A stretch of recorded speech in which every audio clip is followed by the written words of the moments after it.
Guys, your mics are muted. Perfect. Hello, can you hear me now? Should be all good now. Awesome. Yeah, hello everybody, and welcome to the town hall. Obviously, I'm a new face to the community, and we're here today with Jiho and Trung, obviously the co-founders of Axie.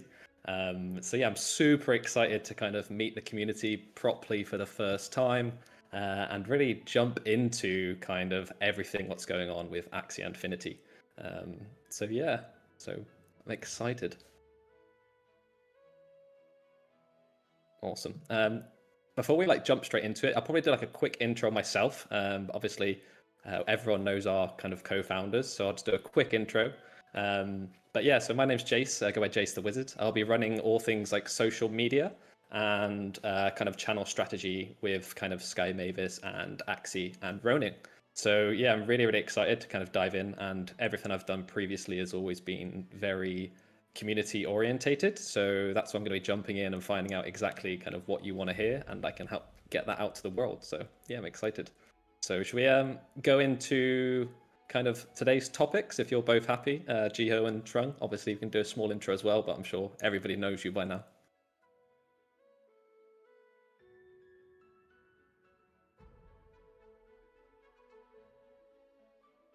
Gio, the mic is muted.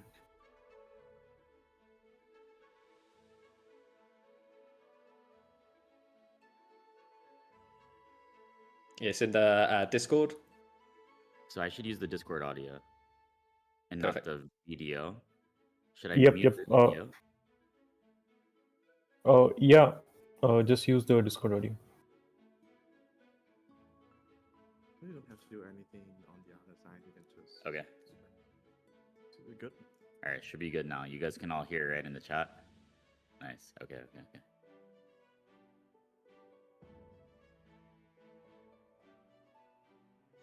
Perfect.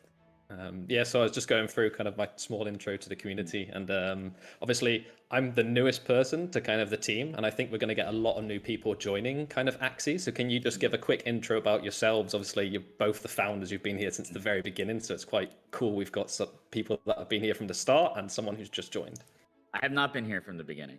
And so, like many of you, I discovered Axie as a community member. I discovered Axie, I believe, on March 17th of 2018. The project had already been going for some time, and I joined up and, saw something that I thought could really do something special in the world, something that could make crypto fun and easy.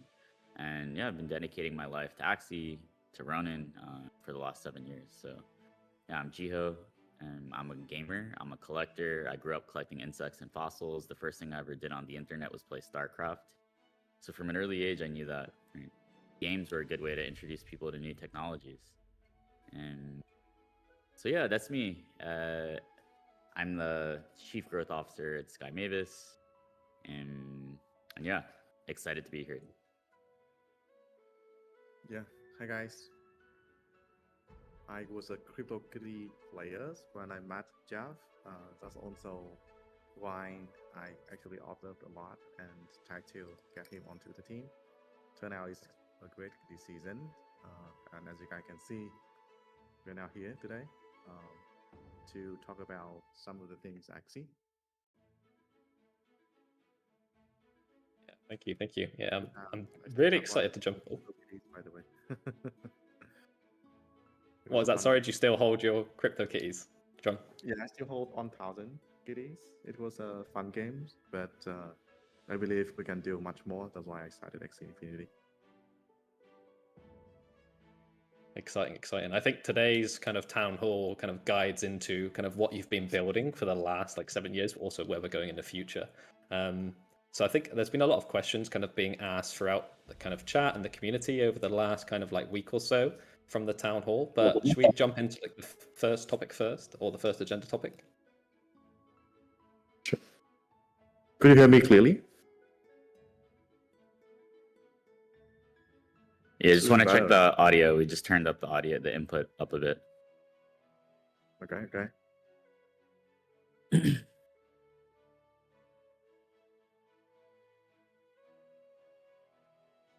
Okay, yeah, so let's jump into the first topic. Sounds good. So probably the one that's everyone's kind of looking forward to at the moment is kind of the next game of Axie, so Atia's Legacy. I'm going into what's happening with like going into the new title of Axie. So I'll hand it straight over to probably Jiho or Trung to kind of say what's been going on behind the scenes and where we're going towards with this. Okay, let's talk about Atia's Legacy. So the playtest will be pretty simple. The main idea is for us to we don't want to make the same mistakes that we made in the past with things like Homeland, where it took us years to show you something, and by that time, right, it was we were kind of down these very set paths. So the idea for us with Atia's Legacy is to ship more frequently and at an earlier stage, so that we actually are able to build this together. And so the idea for the summer playtest is to really focus mostly on testing out the movement, the combat system, because a squad-based MMO is actually such an innovative and pretty novel concept. We want to make sure that we're actually honing in on that and getting a lot of feedback. And so the current thinking around the timing of the test is for it to happen in early to mid-September. And so, yeah, just want to also align expectations on when, right, our initial first group of testers will be able to get their hands on the actual game. And yeah, so we actually have a version of, so if you guys check the video, you guys can see some of the teasers that we've put out around basically that squad-based combat system.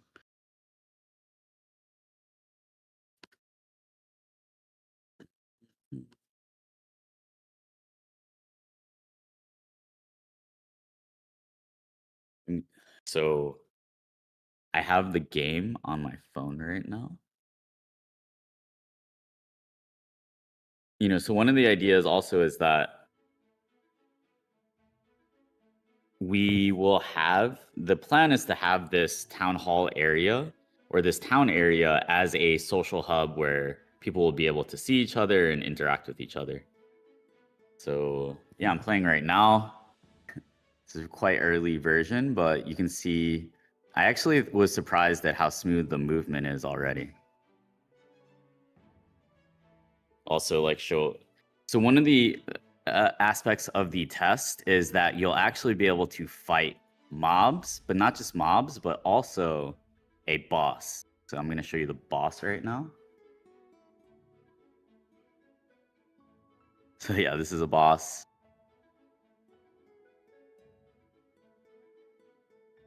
And yeah, so the idea is to have some simple loops where you'll be able to fight the boss. Maybe there'll be like a way to track like who's able to kill the boss fastest or do the most damage. Some sort of competitive element, right, where people can kind of compete with each other. And so yeah, it's still obviously very early days for the MMO for Atia's Legacy, but we want to ship. Right, it's almost basically unprecedented. You've never had an MMO that was just announced with the trailer and then having a test less than basically half a year later. So this is going to be a new way of building an MMO. And also, yeah, we want to make sure that we're not just building this thing in a silo and coming up for air in a couple of years to show you guys the progress. We want to be sharing a ton of builds right earlier. We also know that people have a lot of questions around the vision for the economy, the vision, how will Axi Core be integrated, how will AXS and NFTs work in the game, how will blockchain be integrated. So our commitment is also to share a pretty detailed document outlining our current thinking on all of those things concomitantly or alongside that September playtest. I think that'll be one of the biggest kind of things is like MMOs take a long time to build. So to have actually a playable version with the core mechanic of a combat like skill-based, squad-based combat system. It's going to be really, really exciting come, obviously, September itself. So that, I think everyone's going to be looking forward to that. And chat is going like crazy, so that's good. I want to make sure that we set the expectation right, because I am seeing a lot of questions about like a complete polished game in the chat. Monetization, for example, I believe we are still too early for that. What we wanted to test with the very first version of Artia is the core gameplay, right? The feeling that when you get into the game, you control a squad of characters, you go around, you kill monsters, you fight with the boss. So that kind of feeling is what we want to test. We want to validate a really bold idea of right squad control in an RPG setting. So yeah, just wanted to be very iterative, very lean. Just wanted to get the game out of the door so that people can have a sense of it, rather than right waiting for years so that we have the full game that might not even satisfy.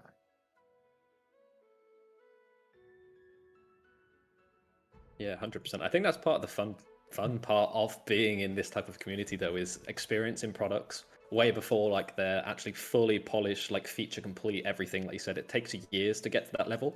But I think one of the best things to be able to do, especially with kind of Axie, is the community can get their input into the core gameplay loop a lot sooner. So understanding, like you said, if the combat is exactly how we designed it to be. And a lot of people are asking that in chat. So yeah, exciting.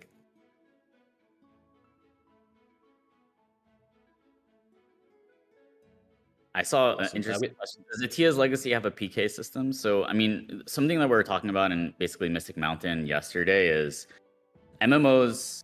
Successful MMOs are games that you can play for decades, and this basically means that you need to have a very good end game content system that's almost infinitely scalable. And what have we seen to be those types of systems for most MMOs? They basically center around social coordination, guilds, as well as either competitive PvE or just straight up PvP, right? So games like EVE Online, RuneScape, these are big inspirations for us, where these are games that have lasted for decades. So when we look at Atia's Legacy, we're looking at games that have basically lasted for really, really long times, for a really, really long time. Why? Because in order to have this very large player-driven economy, you want these games that basically people will play for decades. And that's how you have things like party hats and RuneScape that have appreciated a lot in US dollar terms. That's how you have this huge economy in EVE Online, where players are spending tens of millions of dollars in the ecosystem every year, because they feel so much emotional attachment to their guilds, and also so much emotion in the wars that they're fighting in. Yeah, so even like old school RuneScape is basically vampire attacking WoW, which is insane, right? Why? Well, it's like old school RuneScape has this, right? It has more of an open economy. There are even like basically item flipping and armor, item flipping basically guilds that just focus on like the economic aspect of the game there. So there actually is a lot of precedent for these MMOs that have like very more player driven economies, and that's where we have to look to for a lot of inspiration, while also thinking about the ways that we can use crypto and blockchain to elevate it and get things to a different level. EVE Online has 30,000 paid subscribers and makes around $60 million, right? Imagine if that was all powered by crypto and it was more accessible, right? So it's like, imagine if you combine something as accessible as Pokemon, Tamagotchi, and Hello Kitty with Axie, and something like EVE Online, right? Theoretically, this game could be potentially massive, and it's kind of how we're thinking about it. Shout out to the Ronki community as well. Seems like they've come out in force as always. Trung, is Ronki gonna be in the game? You put out that teaser, right? Yeah, we put that in a teaser. I believe that is pretty much possible. I want to promote even more interoperabilities within the Axi ecosystem, and the MMORPG setting is perfect for that. So yeah, maybe not early in the development process, but when we are done with all the like core features and gameplay, That's when we think more about like integrating with other NFTs on Ronin. I have some cool ideas, but too early to reveal. So yeah, my first impressions, right? Like my impressions so far from trying out the build is that hey, the movement is better and smoother than I expected, and yeah, I was actually able to like kind of go up to a boss and fight it. So to me, and I was pleasantly surprised by the movement. Obviously, it's quite early. So.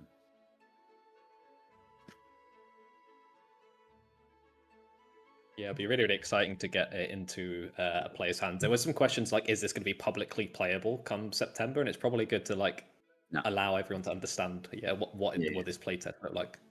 Yeah, so the playtest is going to be for around 750 to 1,000 people, right? There's mystics, and then we've also given out some playtest slots in different ways. So yeah, that's basically the scope of the initial playtest.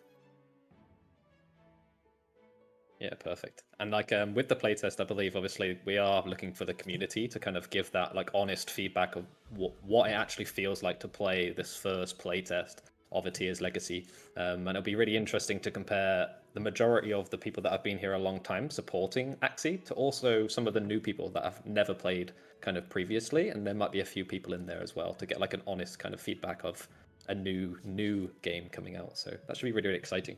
Is there anything else you want to kind of showcase about or talk about via Tears Legacy? Or we can. I think there's going to be a lot of, there's a lot of questions still, right, around what is the current vision around the economy, and that's Pixelated Vince, if you guys know him, put together a really thoughtful document, and basically what we plan on sharing, right, the current thinking around the Web3 integration, the economy, and things like that. In parallel to that playtest, so expect something around September.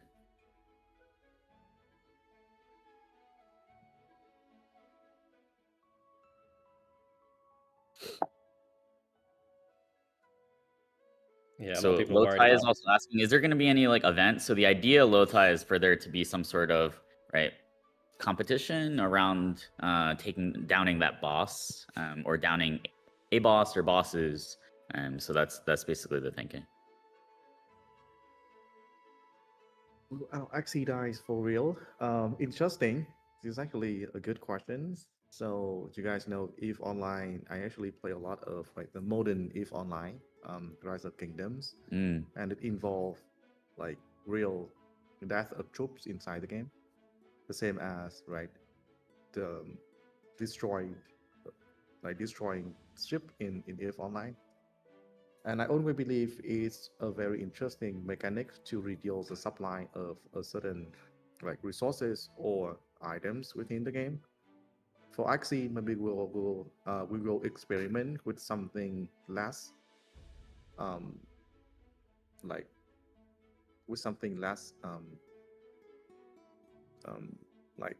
critical at the beginning, and basically put a cooldown on Axie. So let's say if you bring your Axie to a fight and it gets it's out of HP, then you have to put it on a cooldown that you basically wait for some time until your Axie can join the fight again. And if you want to speed up the process, you need to basically pay some resources to fasten to make the process faster.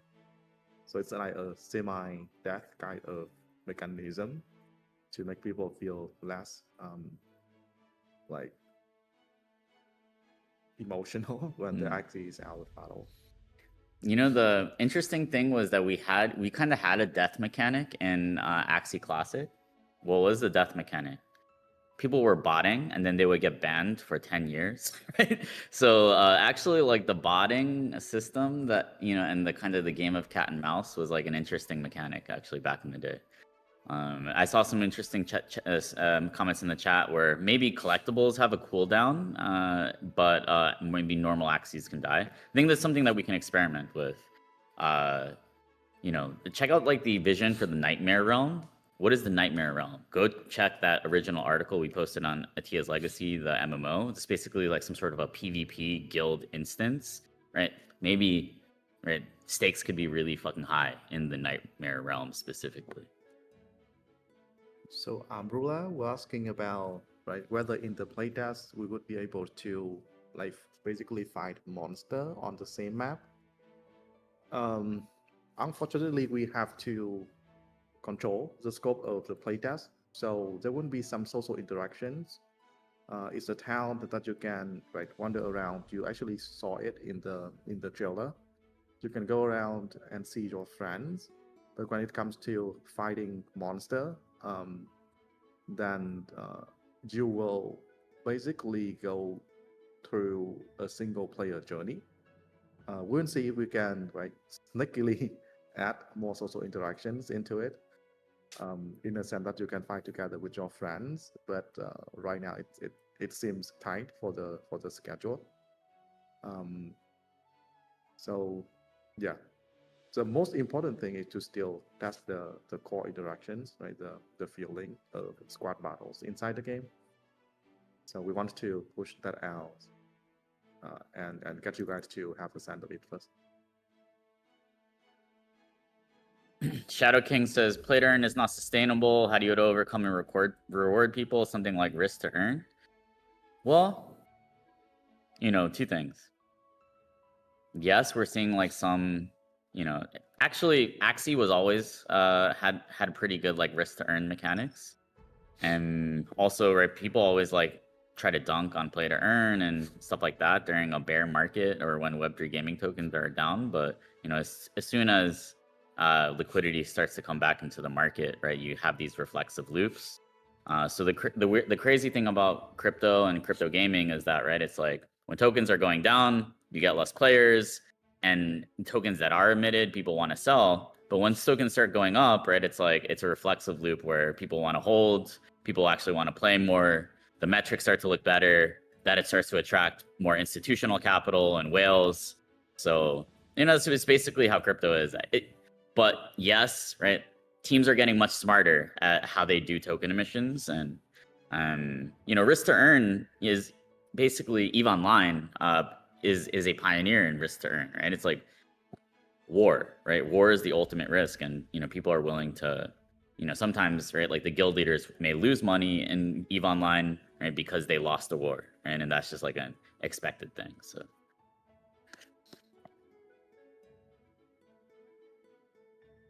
Okay, I think let's move on to the next topic. All right, so this is the governance update.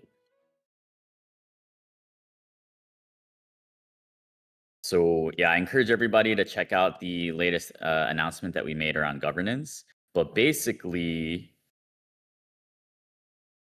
we've made a lot of progress on governance. I know that it's like very hard to see, but this is a community-driven process, and right, it's not something that Sky Mavis. It's something that Sky Mavis has, right, basically ceded control over to the community, and so we're really proud of the progress that's happened with governance. You know, shout out to the town builders.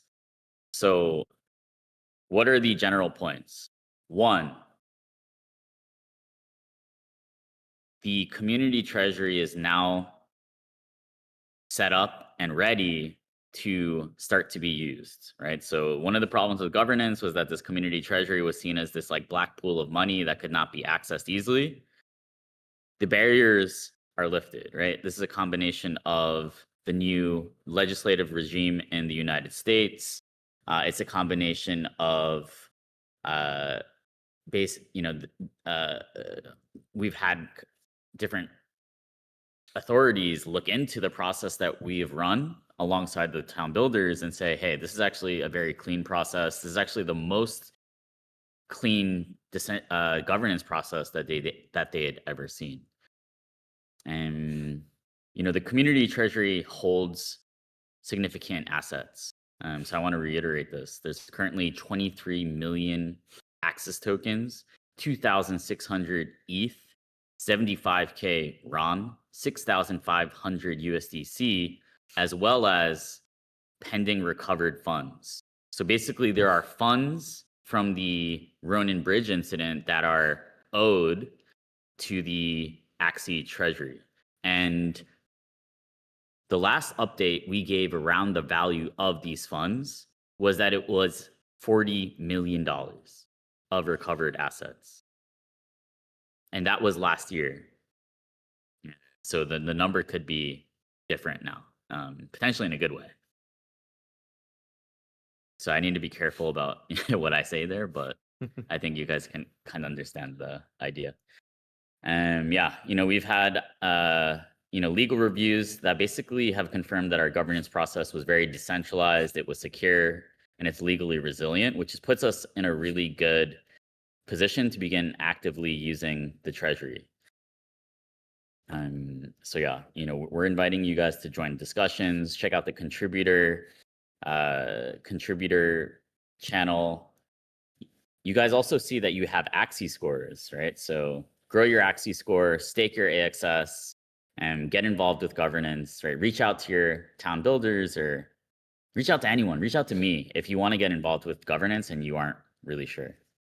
And that article that we just posted, right, will have very specific instructions on how to get involved with governance if you want to help shape the future of Axie. Anything else you want to add on that, Trung?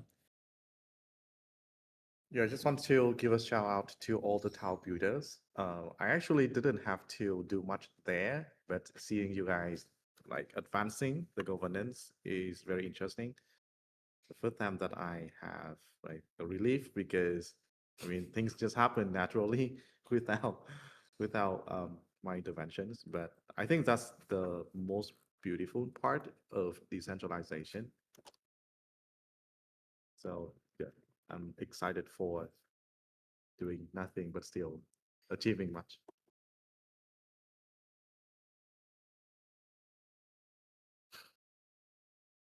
I think there was one like a good question on this. I'm just trying to find it in chat. I can't remember who said it, but essentially it was, what does this mean for like the end user? So like if I didn't want to get involved with being a contributor, but how does that actually affect my experience within kind of Axie? I think that's a good question. I mean, the way that I see it is the purpose of the treasury and the governance process is to ensure that the Axis token is working well.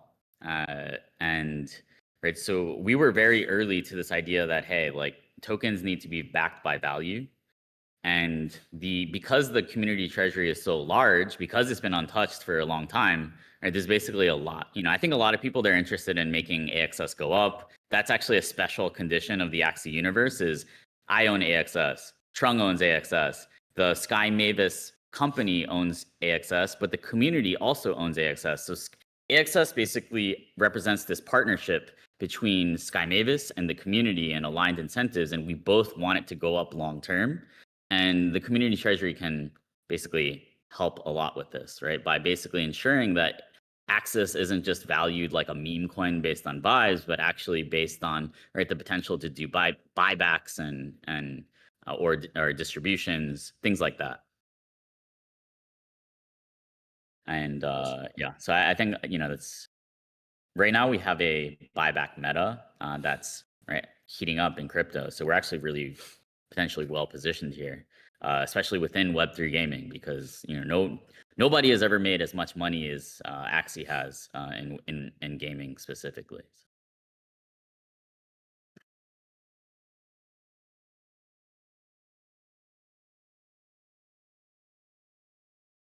Awesome. Yeah, I think that answered it. Chat's getting quite funny now.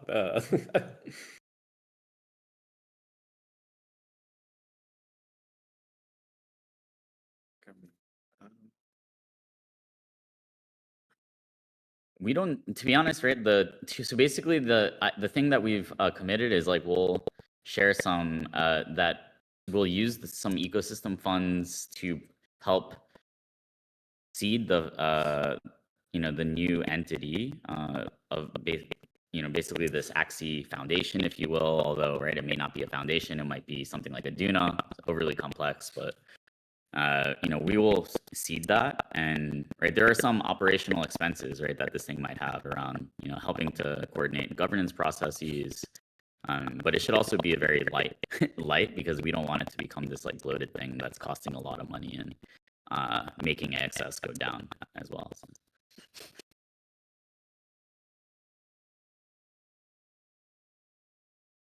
Okay. Shout out to the town builders. They know us when it comes to this kind of stuff. They're very active, and they want more people to engage with governance. So like Odin, Bernard, and binary assets, syntax, boom, boom.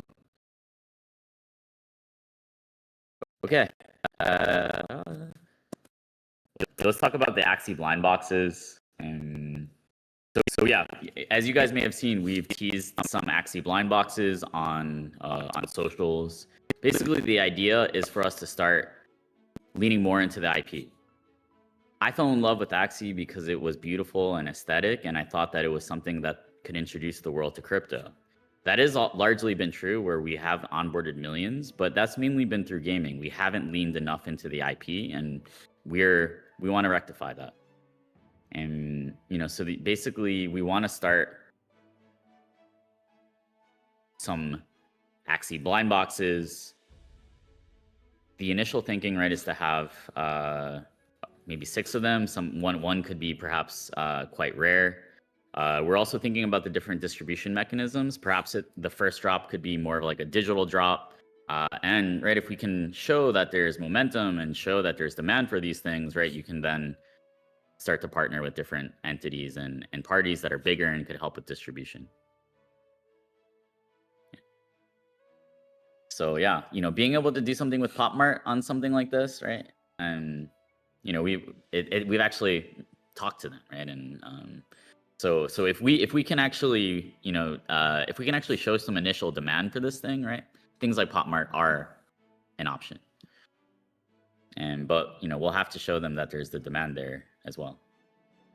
We're also looking into like Axie TCG. We're doing some initial research. TCGs or cards are a great way to to expand IPs. Doesn't necessarily even need to come with a actual game, right? I think most people just like to collect cards for the joy and thrill of collecting.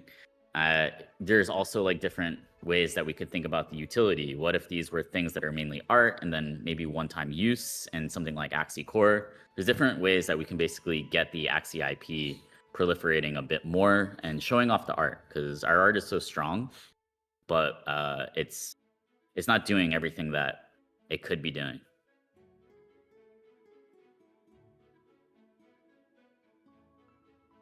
It's one of the things I'm most kind of excited for is leaning into. So for people that don't know, I previously just joined the team, and it's like when you join the team, it's like an iceberg. So from the outside, you see like 10%, but you don't actually see the other 90% that's going on.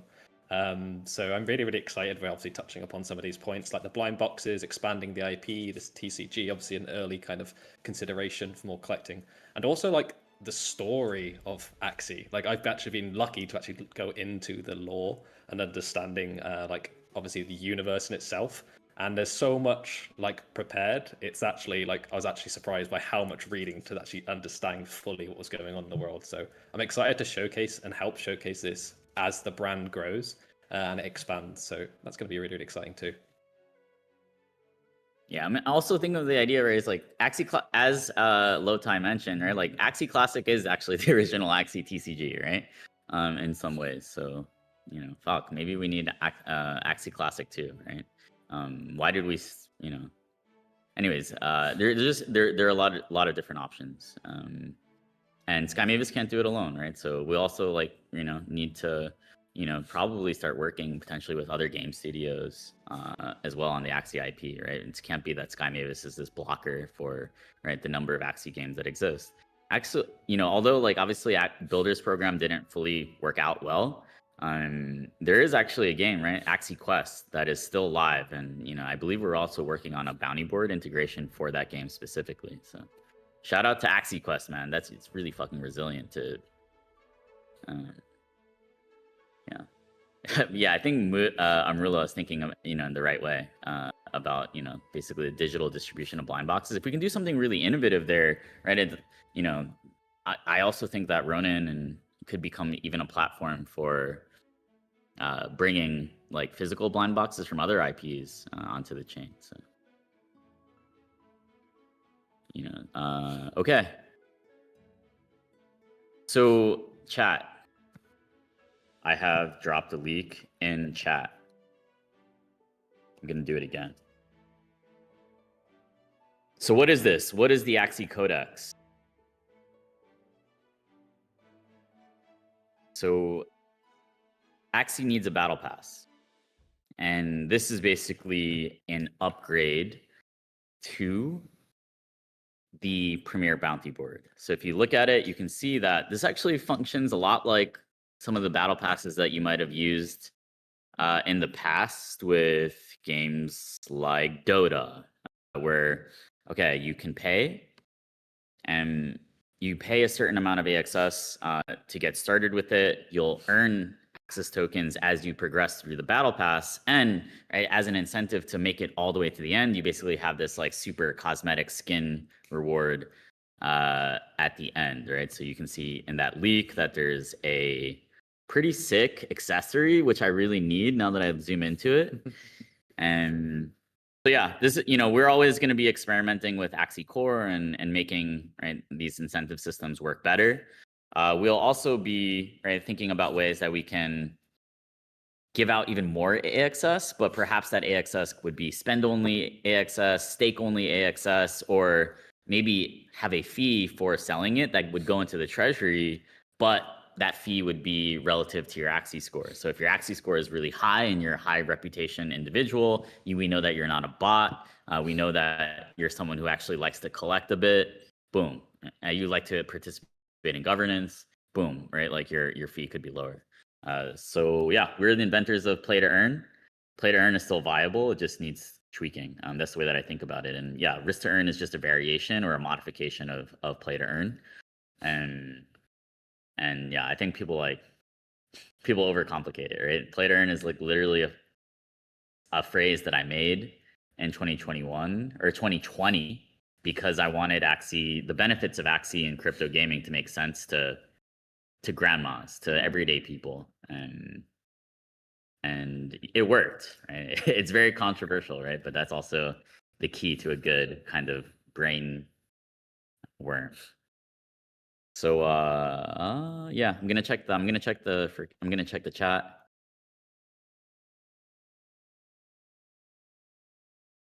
People are saying Jeet gel. Yes, I mean, this idea of making sure that it's really about Sybil resistance as well. So and having incentives for holding, right? If AXS is going up and we're using the treasury, then everyone will want to hold and stake their AXS anyway, to be honest. So, that's the way that I see it.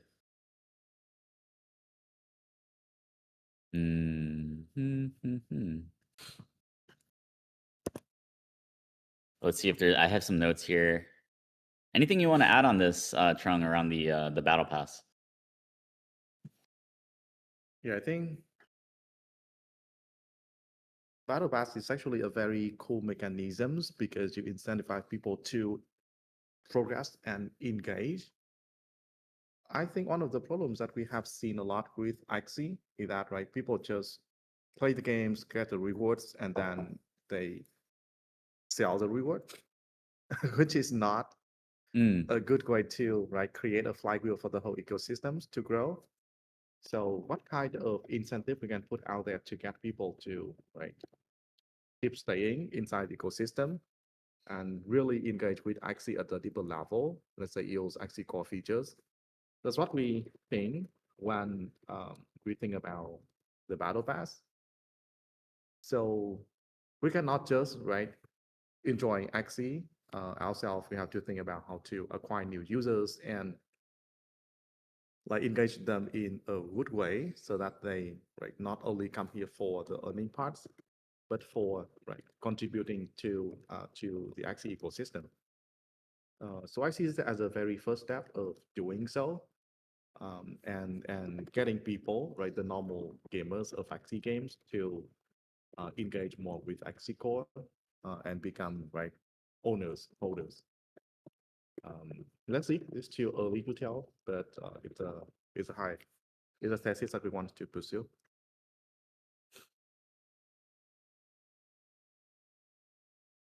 Yeah, I think it'll be a great almost like onboarding tool where we can help like showcase different elements of Axie Core. Like obviously in the screenshot, there is accessories in there as well. So then it almost we can showcase other elements of Axie and Axie Core to players when they just play, say, one game. We can actually lead them into other areas. So I'm really looking forward to that. Yeah, so shout out to Jeff K and the whole Axie Core team. They're working tirelessly on that.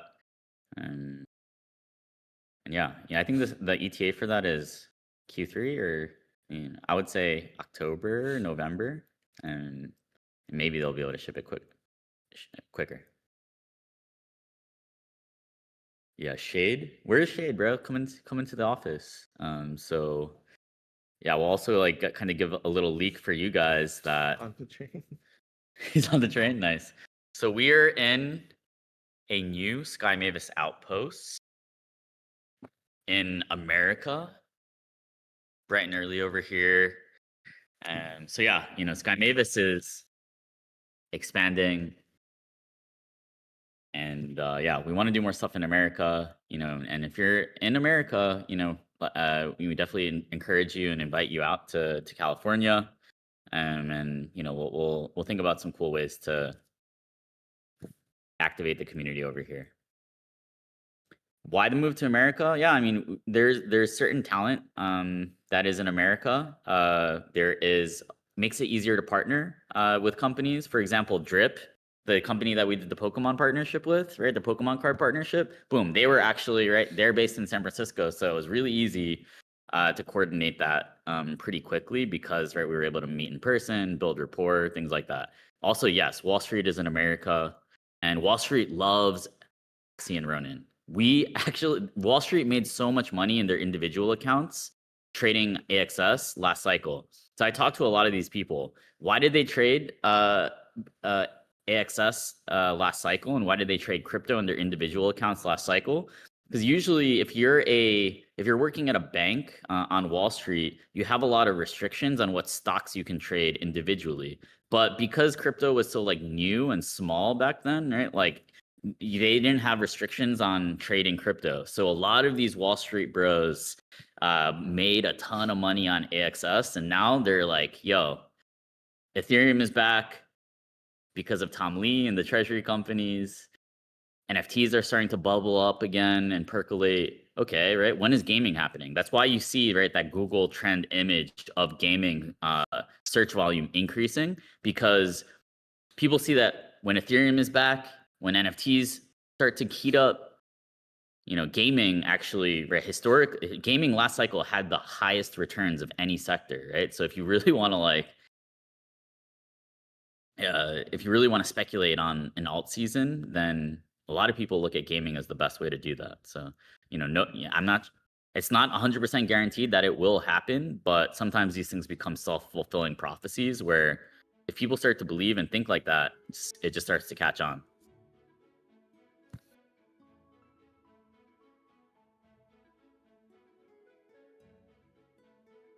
We're on ETF. So yeah, we are talking to Wall Street, as I mentioned in my space. Shout out to everyone who was at my space and also came out here as well. No way, Arctic is here. We got Cloud White, the OGs have showed up as well. Okay. Callie says I'll bring the weed. Pixelated Vince says, are you pitching VCs on Sandhill? So the thing is, last cycle was the VC cycle. This cycle is the institutional Wall Street cycle. And there's a big difference in the way that these people think, but there's a lot more money on Wall Street than on Sandhill Road. Right? So it's right now, the current people in the space, the current Web3 gamers, and also the crypto funds, they see that gaming hasn't done well for 3 years. But outside investors, when they come back and look at everything that's happened, they're like, wow, like compared to the gaming season last cycle where it was only Axie, right? There are actually a handful of teams, like let's say around 5 teams that have actually innovated and done interesting things. Majority of them on Ronin Network.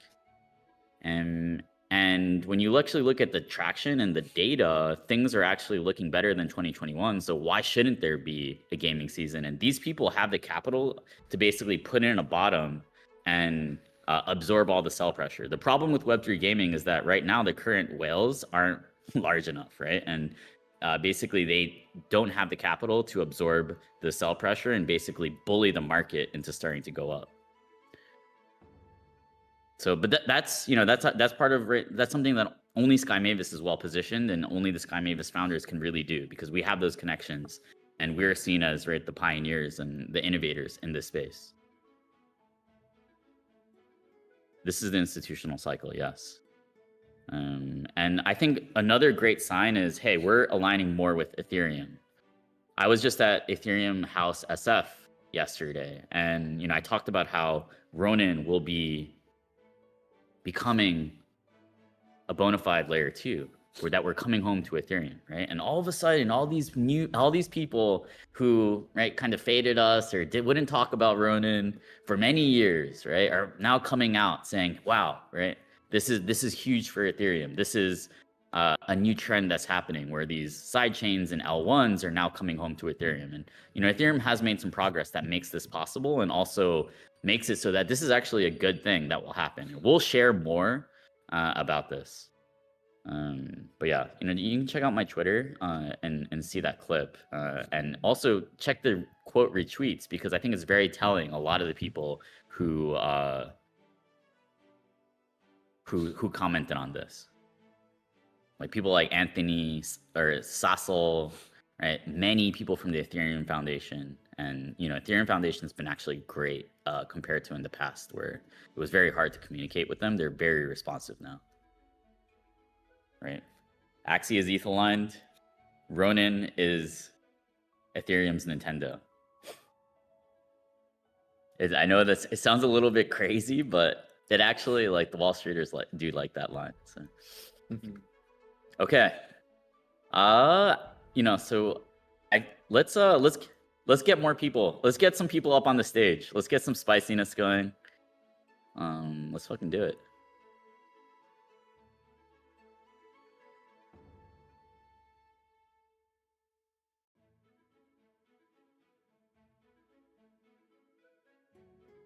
Axie Got Talent? Yo, I delegate Axie Got Talent to ET. You should have heard the karaoke last night. I think we've already done it.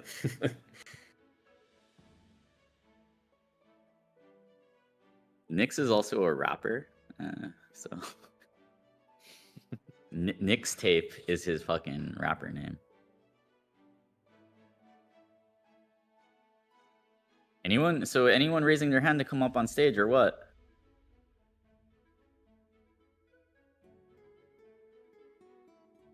There's actually a Filipino who sings on the street near here. So like Filipinos are notoriously good at karaoke, so it's really funny. Okay, we got Blue Perp. Welcome, come to the stage. Cool. We got Graz. What up, Graz? I think I just delegated you one of my mystics, right? Yeah, you did. Yo.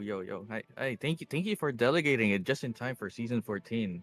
Really excited. Yeah, my team was like, "Yo, Jihoz, please delegate." The season is the season is starting. So, anyways, let's go. What's up, man? Yeah. All right, so I have a few questions specifically for the MMO. All right, so first one is, are there plans for the Axie core levels to be implemented or to affect the battle performance of the Axies in the game? Yeah, so we're thinking about a dual level system, in-game level and Axie core levels. So let's say in the first map, if the level cap is 10, then by having an Axie core level higher than 10, you basically hit the cap immediately without grinding. So it creates some like early competitive edge for people that already have high Axie core level. Yeah, so Okay, basically so we're thinking about a dual level system, and yes, we do want to integrate Axie core levels, and we'll share. I think we can share more detailed thinking around this as well with basically that document that I said that we would put out, or the kind of principles all right. and economic vision for the game. All right, I'll look forward to that. Okay, second question. Are there plans of integrating the NFTs into the game? Like, I know this is like super far into the future because you want the base game to be good first before you start adding in stuff. But we've been getting a lot of accessories that have been added recently. So the Daruma, the nightmare accessories, and all of that. Will they be just purely cosmetic in the game? Or will they add like benefits like plus 1% here, plus 1% to a stat, maybe plus 1% to gaining currency within the game, that kind of stuff? Do you have any plans for that? Interesting question. This is actually something we discussed within our own team. And even though we have different opinions, we want to make sure that, right, people can bring more NFTs to the game. There are some technical difficulties though, because when you see those accessories, they are actually better to be like in 2D kind of game rather than a 3D games like the Axie MMO. So we discussed different options from giving just like very small stats to make sure that people can bring those accessories to the game and have some effects, to maybe get them to give like some resources when burned. So provide some crafting materials. There's no concrete solution for now, but we like the thinking process is that we want to basically create a pipeline for the current access within the Axie ecosystem, how to provide more utility for them from Axie Core and also from upload Axie in general, where you can showcase your Axie with some very nice cosmetic items and face those access to the Axie MMO game later on. So that's the general idea. I don't think we can provide a very concrete answer, but that is the process that we are going through right now. All right. Thank you for sharing, Trung and Jiho. Just one last thing before I go. Thank you for acknowledging Axie Quest. I've been a big fan of that game since the beginning, and it makes me so happy that you guys are integrating Axie Quest into the bounty board in the future.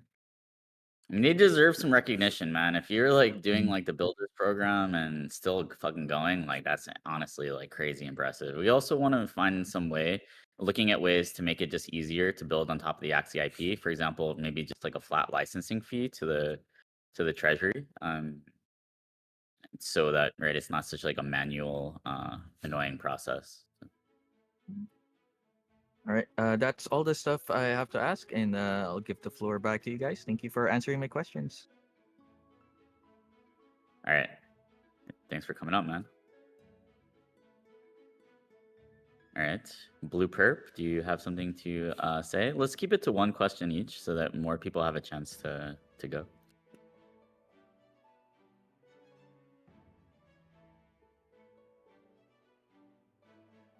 All right, you got 5 seconds to show me something, or we're going with someone else.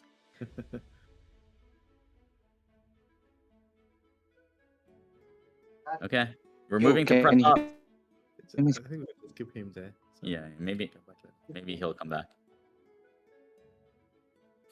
Pratap, Hi, how's it going? Jiho. I have just one question. Yeah, all good. How about you guys? Yeah, doing well. Okay. Just one quick question. Why can't we get back our Axie Classic leaderboard?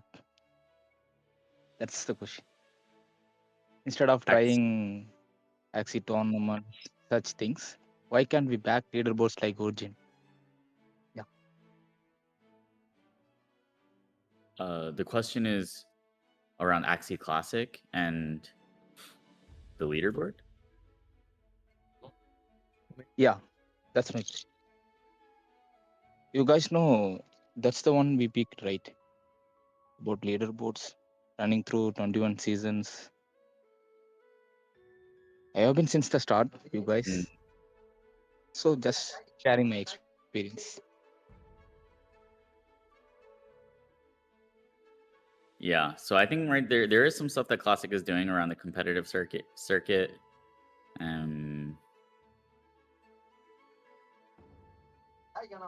Yeah, but I think Yeah, you I know agree with you. I just asking about.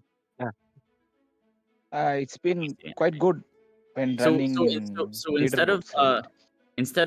Nowadays, individual it's leaderboard. like almost playing first top 16 spot, not good things. In my part, just Yeah, I think waiting for your so. answer. Yeah, Yeah. basically we have the guild system in Axie Classic. So yeah, rather than like kind of like this individual leaderboard that we had in the past, we now have like a guild leaderboard. And so yeah, it's maybe not effective, but or as effective as you want. But yeah, we can definitely look into it. But you know, it is hard to give proper attention to so many different games and products. That was one of the reasons, right, that we took away Classic so we could focus, but we did bring it back. Yep. That's thank you for that. Yeah.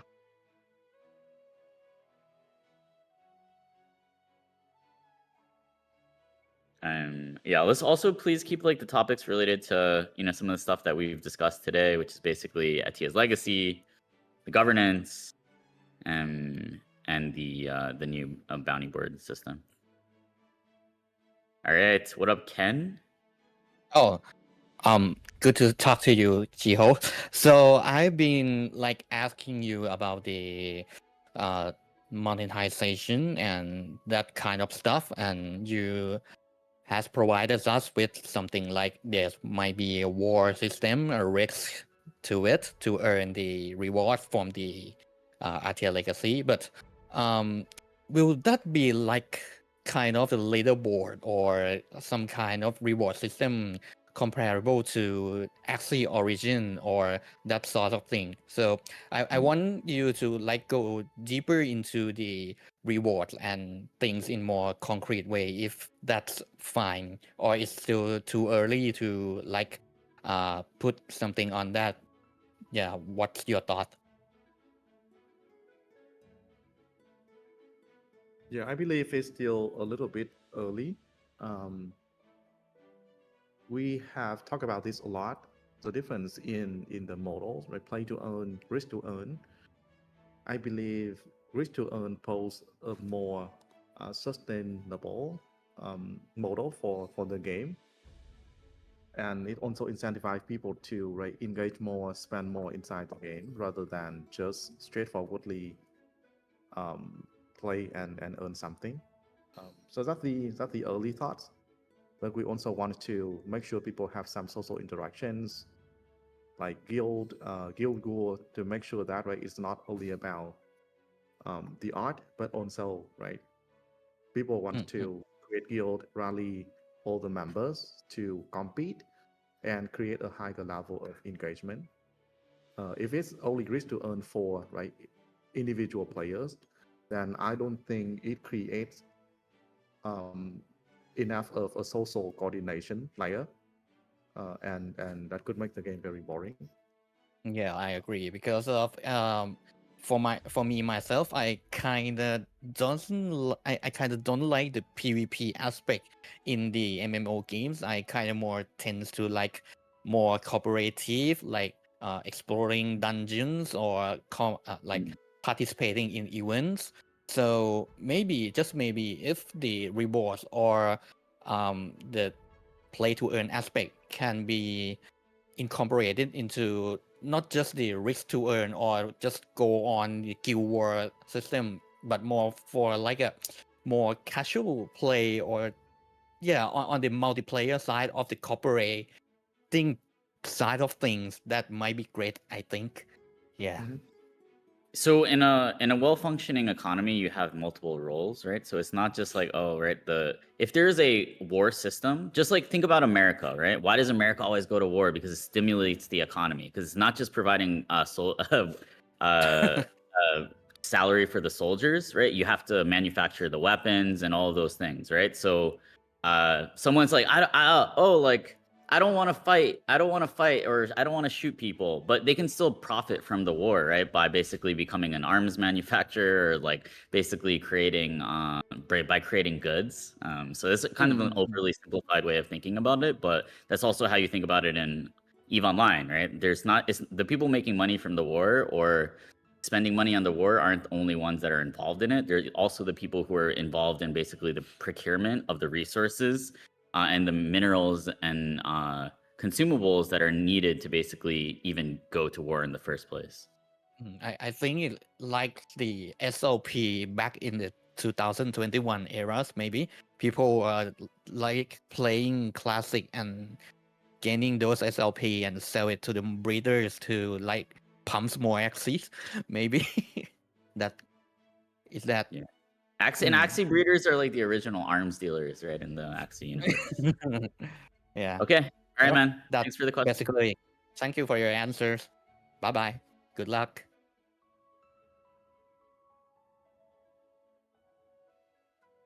That's a good example, Ziri. Yeah, actually, we thought about like bringing back floating Axies. I think like it should be the only Mystics float or something like that. That's something that I remember from the past. Yo, Blue Perp, bro, you may have missed your opportunity, but maybe we can get you back. You had one shot, one opportunity, and you went radio silent, but we're giving you a second shot. So don't let it slip. What's up, man? Can you hear us?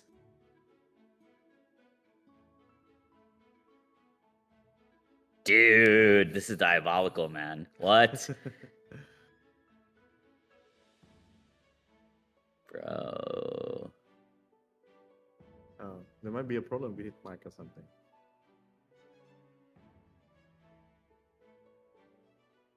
People are coming in. Oh, he's on. Flight. Something is that? Is he in an airplane right now? What the video is good, man?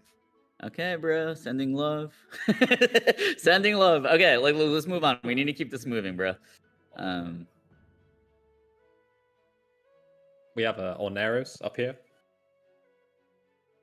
Hey everyone, thanks for having me. My question is more on the marketing side of things. So we know that with the loot boxes and the Axie MMO in the making, can you share more about your strategies in onboarding retail people outside Ronin? Because we all know that the Ronin community is very strong, right? Like they're going to be very supportive of these upcoming updates. But what about, retail people outside Ronin? I mean, one of the things that we're seeing is that because the trailer of the MMO is so good, we're able to talk to different people that we haven't been able to talk to in the past around Axie, where Axie has this reputation of being anti-fragile. We're still here, right? Many people said that we were a scam. Many people said all these horrible things about us, but we brushed that off and we're still fucking here. And people are impressed by the vision and the resiliency. So we're able to talk to different creators and streamers from Web 2 that have their own audiences that are really interested in working with us for the MMO. So that's like one thing. Also, like institutional capital is like interested in Axie and the vision for this MMO as well. And it's probably that this cycle will happen before the MMO is really super live. But if people are impressed by the vision for it, that's it's important to sell the vision. And if you can't sell the vision, then you can't actually really make anything happen when it actually goes live. Oftentimes, like actually delivering product in crypto is actually is actually bearish. And so yeah, I think the good thing about the MMO is that it is something where it's like, what's next for Axie? Yeah, we're working on this MMO. Check out the trailer. Check out all this interesting stuff that we have percolating with it, and that's something that we have in hand. And I also think that it's important for Axie to get back to the way that we used to do things, where we were partnering with teams that were much bigger than us. Teams like, we partnered with Kakao, right? Ubisoft, Samsung, and that's actually what attracted a lot of the capital that originally pumped SLP last cycle, right? 4chan and the Chainlink Army pumped SLP because we were partnered with Samsung. Bottom line, and that's actually what started everything that came after it. And so yeah, we haven't prioritized large partnerships, right? I think Sky Mavis, we focused a lot on like onboarding these smaller game studios, and some of that has worked, but also, right, like it definitely took away focus and resources from doing partnerships with teams that are much larger than us and can help us introduce ourselves to a new audience. So that's how it is. Yeah. All right, thanks for that question, Onairos. Let's Hey go guys. to Lorino. Or Yeah, Loreno, yeah.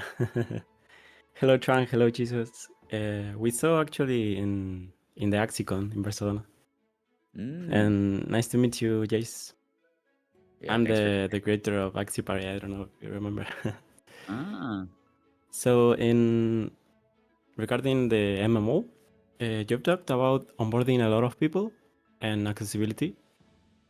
And I would love the game to be easy, but at the same time, to have a high skill ceiling, I think without a high skill ceiling, people won't stick to the game as much. So how would the difficulty be in the game? Would you say it's more like World of Warcraft or more like Albion Online or like that? Interesting questions. And that's why we want to test the core gameplay, right? We want people to have a sense of it, have a sense of the difficulty level. I could say because it's mobile first, and then it's squad based, so it's very challenging to get the balance of difficulty done right. I want it to be casual enough. Think about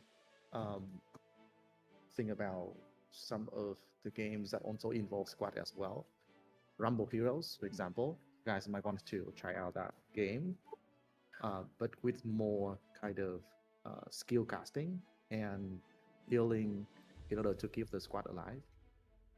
It's hard to explain in words only, but yeah, please give us a lot of feedback when the first playtest come out.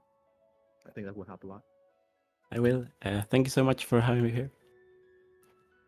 Awesome. Thanks for the question. That is important, right? So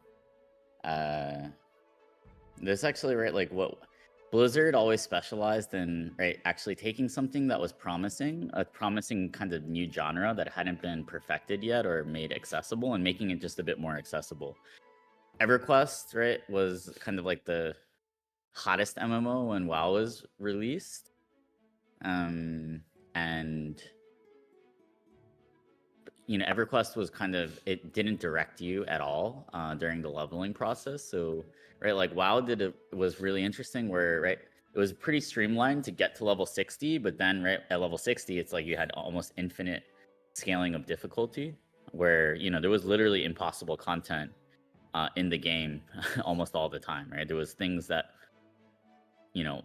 either had never been beaten yet and were almost impossible to beat, or, right, we could only be beaten by a few guilds in the world. So yeah. Hello. Thank you guys.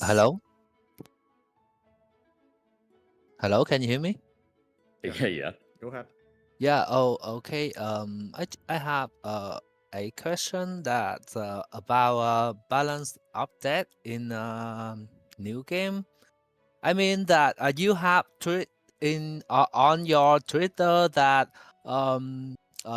we can make a decision without fear that massive change and will come and mess up your plan, something like that. But in Origins, that after that tweet and then the balance change make some comms unplayable, something like that. You got me? So I have a question that in a new game, do you think that will happen again? That I mean when someone they invest in a team assist, and then do you think that it can't be used anymore, something like that? I think it's different, right? Because it's a little bit different, right? Because like a card game is like very, very dependent on balance. But you know, there's also different. I guess there is balancing considerations for an MMO as well. I think it's a middle ground. But yeah, I think you're asking about, right? Like, oh, in Origins, it's sometimes balancing, right, will make something useless, and will that dynamic exist or persist in the MMO? Okay, thank you. Okay, let's move to the next question. Thanks for coming up here.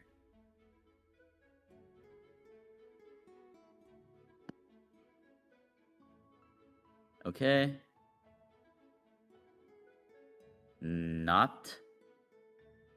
Natanoj. Yo, Is that how you say it? what up, Jihoz? What up? What up?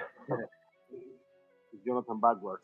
So yeah, I just wanted to ask, what is going to be the role of the collectible axes in the game? What I mean by that is, are you guys planning on having all of the collectible axes in the game, or are you going to have a basic for, let's say, a basic Mystic Axie, a basic Summer Axie, a basic Origin Axie? Or are you guys planning on having a starter Axis in this new chapter of the game?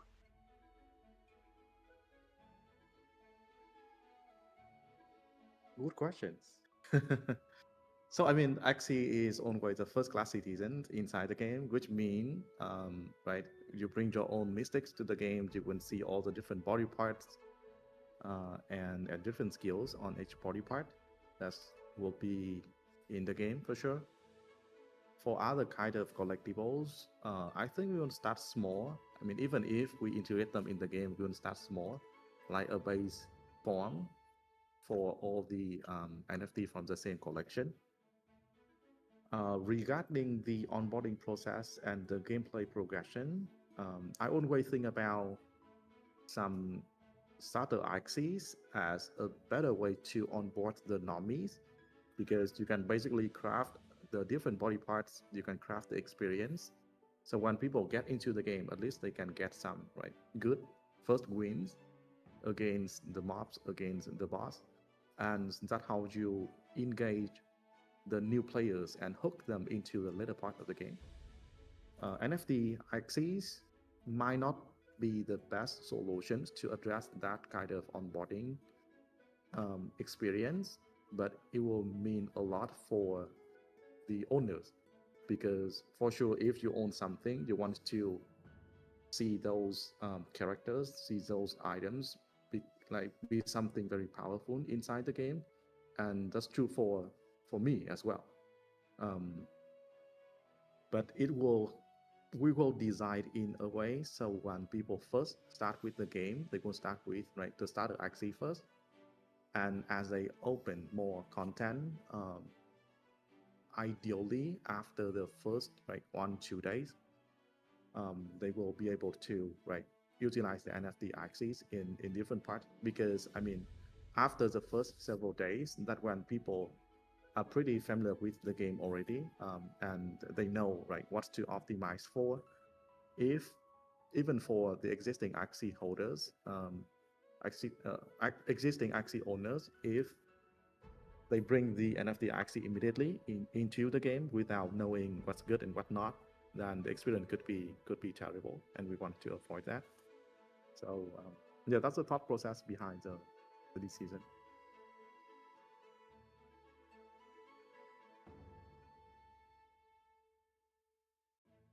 Yeah, there's some talk about mystics, right? Yeah, I mean, if you guys are mystic holders, I definitely recommend you to try Origins, because mystics are now they can literally be anything, and are super strong. So So I believe Mystic Axie should be stronger compared to like starter Axie, normal Axies. Think about like if online when you have like basically ship that move maybe slower but pack like punches.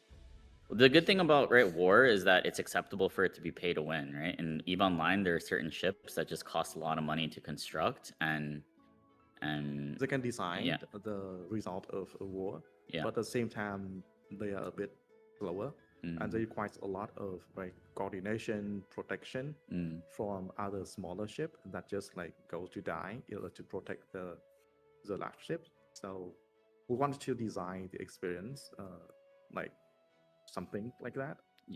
To make sure that people have different roles in a large scale battle. Yeah, bro. Just make it so that I can spend like hundreds of thousands of dollars in AXS, and maybe make money or also even lose money. I'm literally gonna do that for Cambria.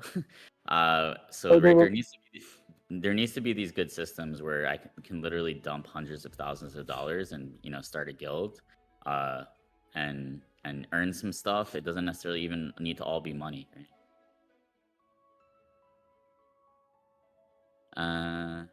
Yo, Donsky, what up?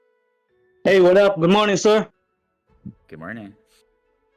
Yeah, quick question. I like your Nightmare Axie, man. That's a sick beast. Oh, thank you. Yo, a quick question. Do you guys have plans about land integration for the upcoming MMO? Yeah, the land will be integrated. The current thinking, right, is for basically land to be something like allow people to build dungeons that could be things that are stocked with treasure, and people would need to pay to be able to access these dungeons, and so that's basically the idea.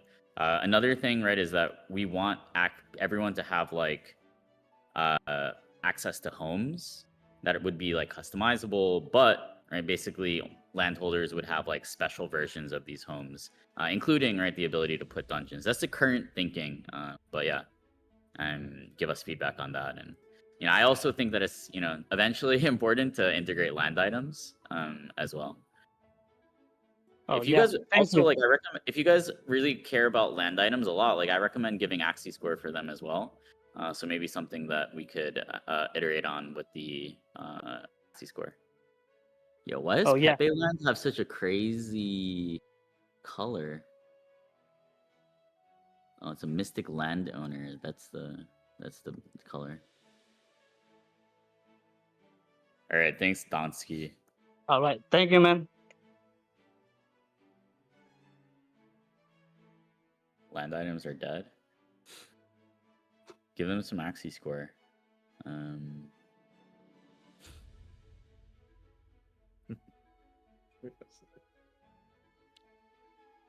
All right, Pega Bald Club, you have the mic. What up? You look like an interesting character. I can tell from your just by looking at your PFP here.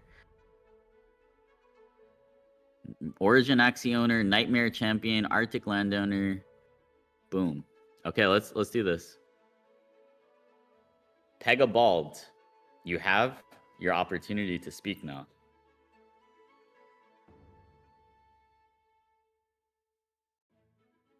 Bro.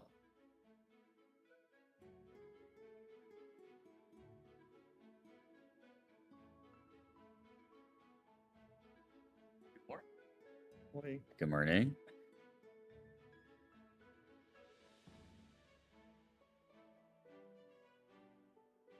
All right. 3, 2, 1.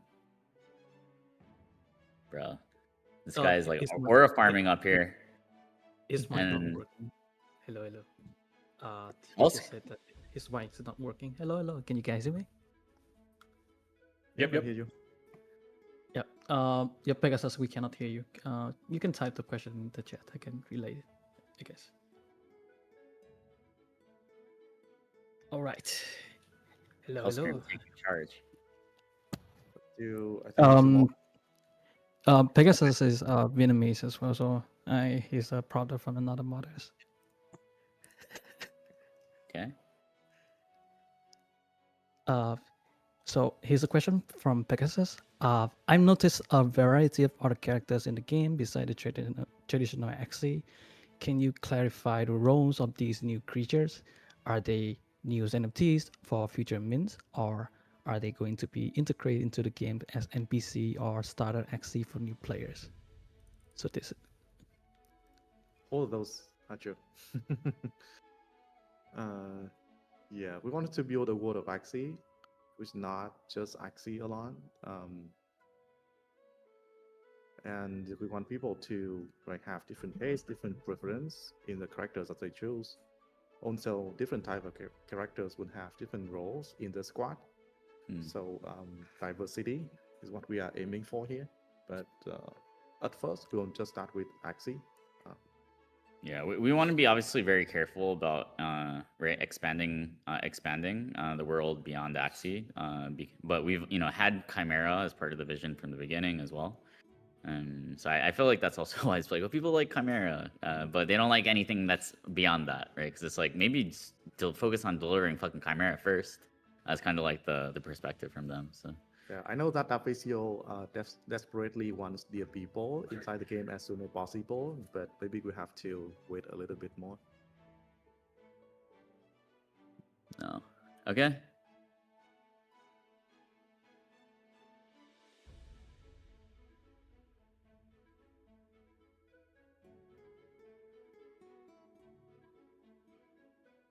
Homeland is not coming to mobile, bro.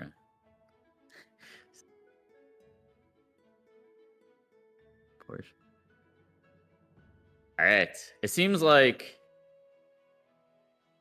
this is a natural time to wrap things up. So yeah, I think I'll just end with some final words. The people who are attending this town hall, you guys are really the core, the foundation of the Axie community. Many of you are leaders within the community, and it's up to us really to be the change that we want to see. I believe that we have an incredible opportunity before us. I believe that we are the community that can actually bring Web3 gaming back, make Axie great again, make Ronin great again, and in many ways, bring glory back to the Ethereum ecosystem as well.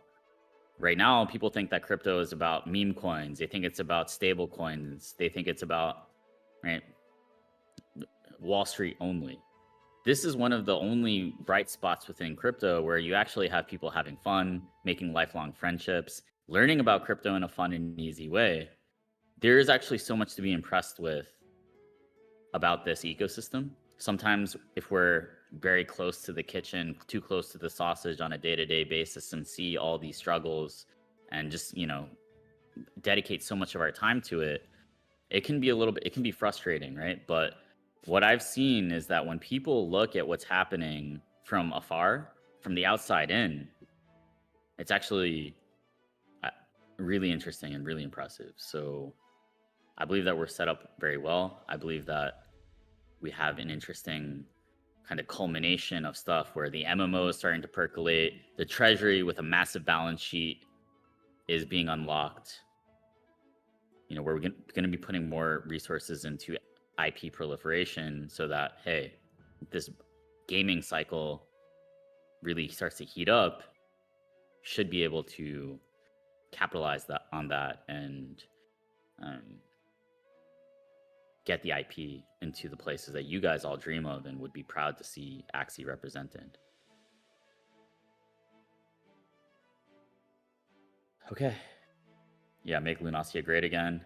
Cloud White and are working on something actually crazy and totally out of left field. So this is the first time that I'll leak that. Cloud White and I are actually cooking something behind the fucking scenes. So he's been AFK, but it's good to see him, and it was good to see Arctic around as well, and they're good to see them, kind of watching from afar always. Okay, any final words from Trung? The way to say Trung's name is actually Trung. Something like that, right? I know it's fine. I really don't mind. I was trying to teach Jace, but then I was like, nobody really knows. So, yeah. Okay. Yeah, shout out to Kati for going to pump my Ron game.